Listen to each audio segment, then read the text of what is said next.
Putang ganda oh. Ang inalula. Wait lang, maghahanap ako ng chance na mag-overtake. Nervyoso.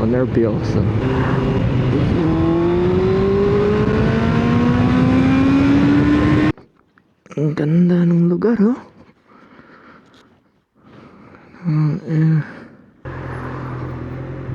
So yun na nga no. Bakit tayo nag-decide na vlog-vlogan sa putangin ng panahon na to? Well, feeling ko kasi ngayong anyway, putangin na, nagkamali ako, nag-on yung radio ko. Anyway, yun na nga no. Bakit tayo nag-decide na mag-vlog-vlogan sa panahon na to? Well, feeling ko kasi ito na yung last kong ride sa taon na to. November 30. Tapos magdi-December 1 na bukas. At yun nga, nag-start ng lumamig yung panahon. Tapos yun nga, hindi ko ma-anticipate somehow na di mo alam eh, hindi ko alam. Ito tayo pinadaan. Figure out ko pa yung ayaw ko lang dito. Ang pangit naman ng daanan na to. 30-mile road to. And after nito, feeling ko next kong mahabang ride would be around March siguro or April. March siguro or April. But anyway, papunta tayo ngayon sa Exford Forest. And before kayo magtaka kung bakit nasa kaliwang lane ako, nasa UK ako. Wow, okay, bait naman na ito. Kita na yun pre, nagpapa-thank-youhan sila. Mag-thank you din ako dito. Thank you. Anyway, nandito pala ako sa UK. Medyo siguro sa panahon dyan, nandito ako sa kaliwa. Pero parang nasanay na ako na ganito. Tsaka for your info lang, dito na ako natutong magmotor eh. Sa Pilipinas scooter lang. Pero isa kasi sa mga life goals ko dati is makapag declutch ng motor.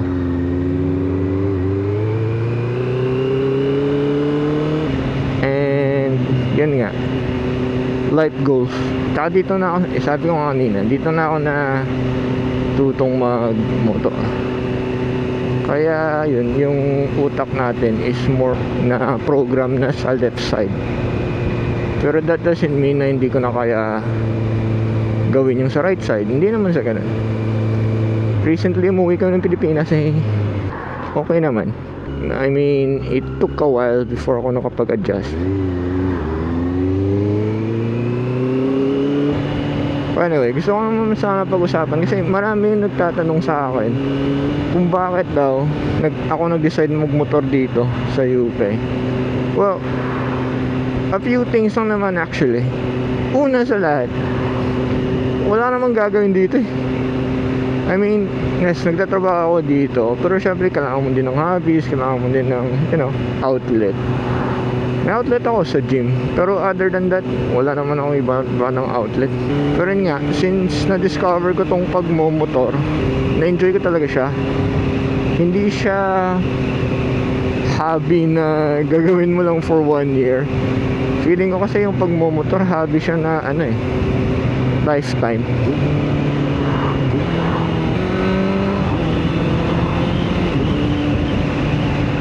It's one of those things na nasasabihin ko na kung hindi mo trip magmotor, huwag ka naman mag-start. Kaya kaka-close ko lang ng vent, baka mahangin kanina yung sound. Ayoko lang kasi mag-fog up yung lens. Naka-ano naman na to, naka-pin lock.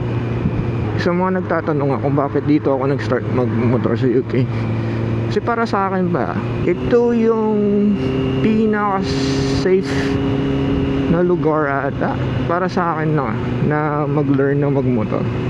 I mean, sa Pilipinas fine. Nung umuwi ako last time, alam mo yung dami kong natutunan nung bumalik ako dito. Most especially sa defensive riding. Dito kasi yung mga tao masyadong complacent na walang walang aso na tatawid, alam mo yun, walang pedicab, alam mo yun. So hindi bothered yung mga tao dito sa ganyang mga bagay. Pero yung sa akin kasi was, kung you're starting out siguro as a rider, maganda talaga dito mag-start kasi yung licensing system dito iba eh. Next time na siguro natin pag-usapan yun, pero yung licensing system dito mas strict kumpara sa Pilipinas. Actually sa totoo lang, first time ko ito mag-vlog. So ano na lang ako, hindi ako ganun kagaling mag-isip ng topic, so medyo scrambled yung topic natin ngayon. But anyway, yun nga, yung licensing system dito mas maganda. Isa din yun sa nag-push sa akin na mag-try and learn ng pagmumotor dito. Kasi life goals nga, di ba? Gusto kong makatry na matutong mag-learn na gumamit ng motor na declutch. Kaya nga yung motor ko is a CBR 650R, walang e-clutch. In-offer sa akin last time nun na mag-e-clutch daw ako. Sabi ko ayoko kasi hindi pa ako ganun kabihasa or hindi pa ako ganun kagaling na rider para mag-enjoy ng luxury ng e-clutch. Kasi gusto ko pang matuto eh. Gusto ko pang ma-learn yung mga basics ng pagmumotor, kung paano ayusin yung motor, kung may masira. Feeling ko kasi yung e-clutch, pag nasira yun, hindi ko nang gagawin ko. Dalhin sa Honda siguro, yun. Dahil covered pa ng warranty. Ito ang parang slippery ng daan. Ito na. Pero wait lang ano na tayo eh. National speed limit. Kita niyo itong sign na to na white na may na mukhang lollipop. Ibig sabihin yan, pwede ka na tumakbo ng mabilis. Ilan yung speed limit? 60. Pero syempre dahil traffic, dahil may mga sasakyan, hindi tayo makatakbo ng 60, which is okay lang naman. Yung akin lang currently, yung goal ko lang is ma-reach yung destination ko ng Exford Forest. Kasi gagawa ko ng video. Ito yung nakakairita eh pag traffic. Masarap mag-overtake, no? But anyway, yun yung isa sa mga reasons din. Sa ilang reason eh, pang dalawa. Goal ko siya, tapos safe dito. Yung pangatlo ata siguro dahil hindi tulad sa Pilipinas na makakapag-park ka lang kahit saan. Eh, mga friends kapagod nun ang dami kong hinay-hay. Pero anyway, yun nga, yung parking, may sasakyan kami, pero mas prefer ko na magmotor kasi may times talaga na yung traffic dito hindi siya ganun kalala eh, pero nakakairita, alam mo yun. Kasi possible naman na hindi mag-traffic eh, kaso dahil may mga kupal minsan, yan yung nagta-traffic. Pero unlike sa Pilipinas, yung traffic sa Pilipinas kasi ilang oras yung traffic sa Pilipinas.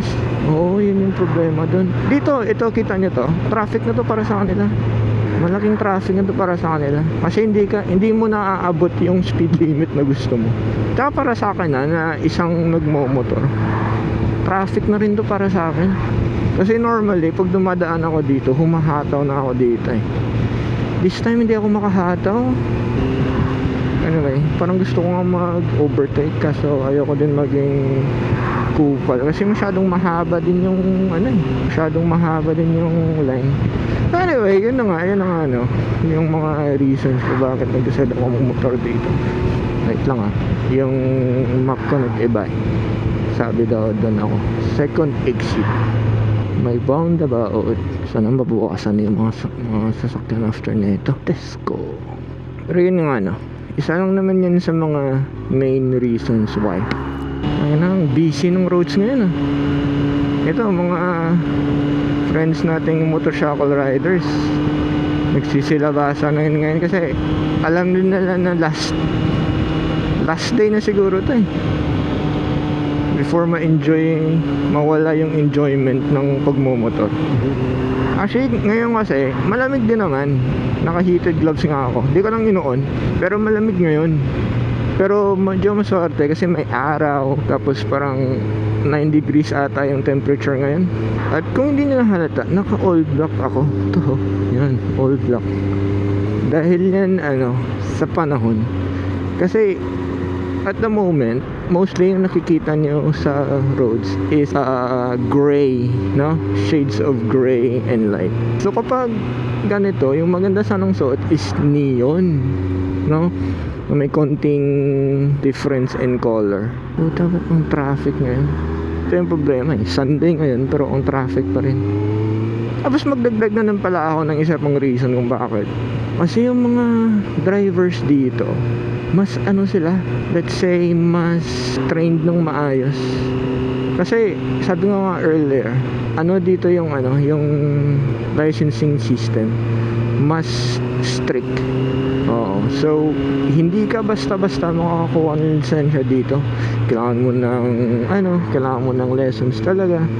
Tapos kailangan mo din ng, ng exam. Oo. Tapos pag nagkamali ka dito, example, may ginawa kang kagaguhan, may point system dito.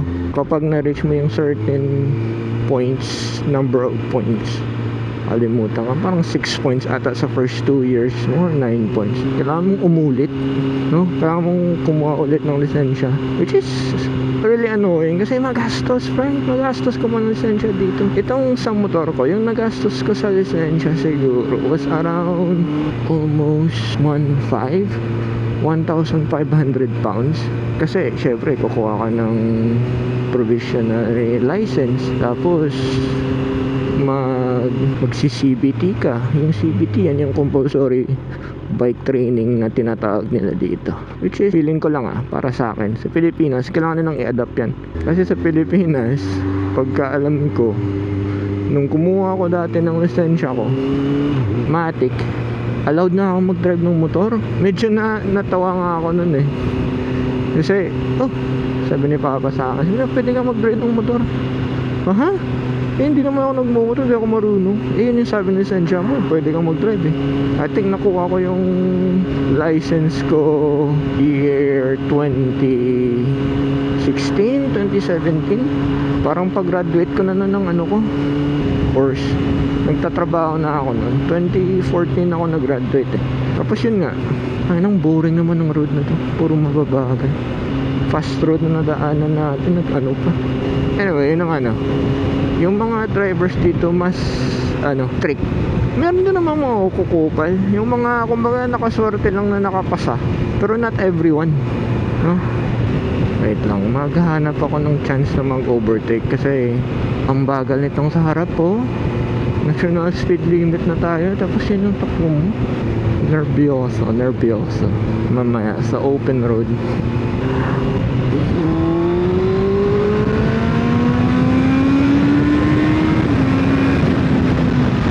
Bagal masyado. Bad trip. Bilis ko, no?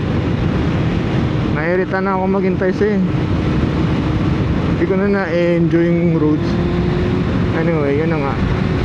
Kasi normally, yung speed limit dito is 60. Yung takbo nun less than 40, yung gago. Sa map ko, sabi 60.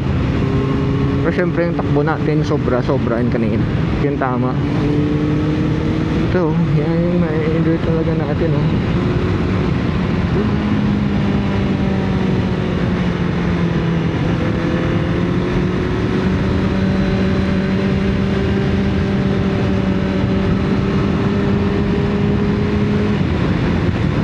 Ito na, start na tayong mabingi.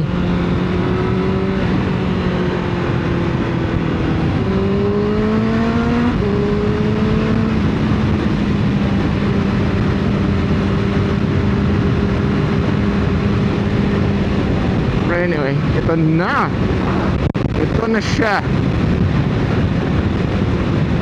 Sarap ng tunog ng inline 4, no? Third gear yun kanina na overtake. Yun yung tamang ata. Kasi yung mga inline 4 kailangan talaga yung power band abot mo, diba? Hindi pwede na ka lang. Tapos yun, isa din yun pala sa mga reason, yung community ng riders dito solid. Alam mo yun, nagpapansinan lahat. Kumbaga hindi siya, sa Pilipinas kasi masyadong madami na nagmomotor kasi obviously yan yung way of commuting, no? Especially ngayon, mga scooter. Putang ganda, ang ina, Lola yung nagdadala. Alam na natin kung saan nilagay yung retirement funds nun. Anyway, nilamig ako bigla. Nag-drop yung temperature. Nasa taas na tayo ng hills. Kinailangan kong i-overtake yan kanina kasi sobrang bagal talaga. Narinig na siguro nung downshift ako eh. Anyway, hello bro. Anong meron dito? May overtake na naman tayo mamaya. Kaya maayaw ko. May road closure. Actually, nagnanam na yung kamay ko sa lamig. Hindi siya magandang sign. Kasi hindi pa nga tayo nakakarating sa paratingan natin. Sumasakit na yung kamay ko. Usually at this time, ino-on ko na yung heated gloves ko. Kaso putang heated gloves ko sira. Hindi battery yung problema, yung gloves talaga. Anyway, ano nga yung sinasabi ko kanina before ako nakat ng overtake na yun? Hindi ko na maalala eh. Papa-overtake mo na naman ako. Ayaw ko mag-overtake sa'yo. Ayaw ko mag-overtake kung hindi ko nakikita yung harap. Tulad na ito. Masyado siyang malaki para i-overtake ko. Tapos ito, hill. So, alangan itong i-overtake. Ang bago. Tinatakpan pa ako. Mamaya ka sa akin. Yung main reason na naman na hindi ako nag-overtake kasi hindi visible yung road ahead sa akin eh. Naging visible mamaya. Tapos yan solid white line. Pag ganyan pre, yung engineers na mismo ng road nagsasabi sa'yo na huwag kang overtake kasi hindi visible yung road ahead. Puta, naiihinan talaga ako. Sana maiihan dun sa park. Pero as you can see, yung road na to is 40 miles per hour na speed limit. Mag-overtake ulit tayo kaso hindi pa ako kita eh.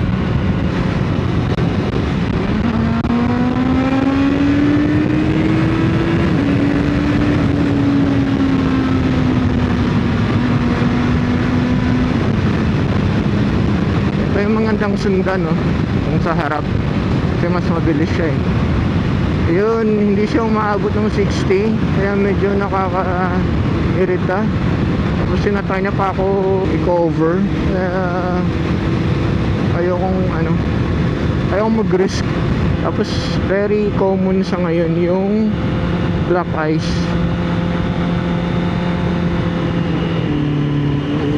Yan kita itong sa gitna. That's really slippery. Kaya huwag kong mag-risk. Parera yung mga to sa akin. Hindi ko nga maubos yung isang gear ko. Tsaka kaya din yung second gear ata.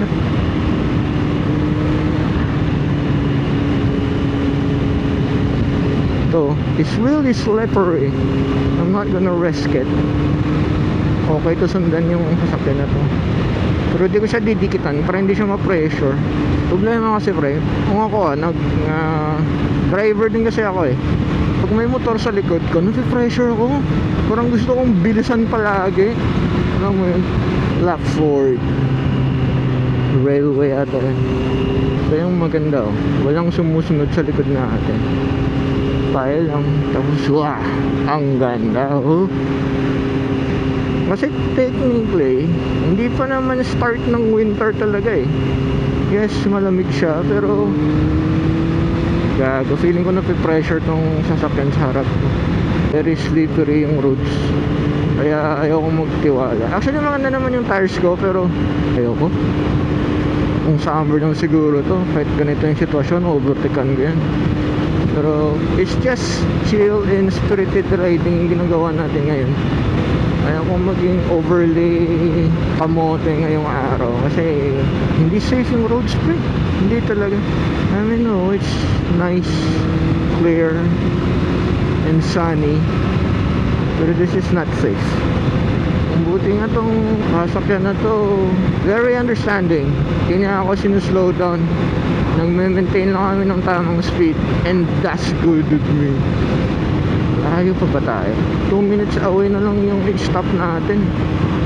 Excited na ako mag-stop kasi nahihina talaga ako. Okay.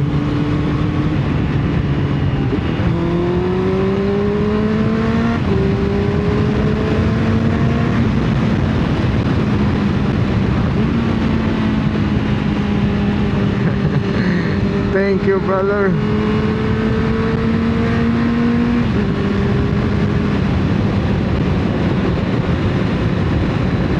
Ang galing nitong driver na to. Ela. Ako yung naghahabol sa'yo ah. Thank you.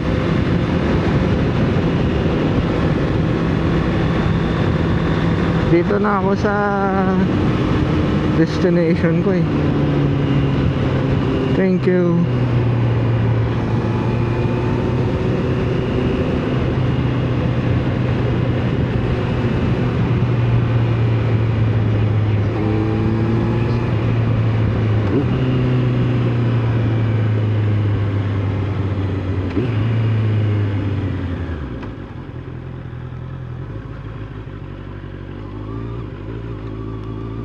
Ito yung pinunta natin, pre. Yung ganitong daan.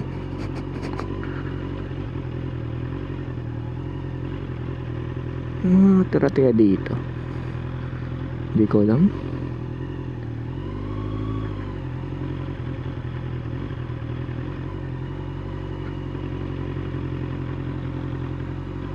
Try natin.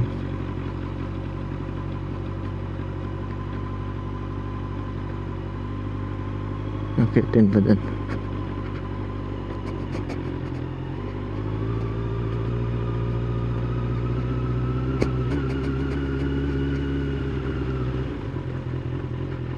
Actually, naghahanap mo naman ako ng toilet. Yeah.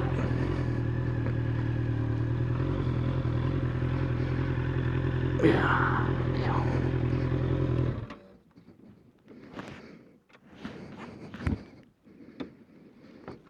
Ang ganda ng lugar, oh.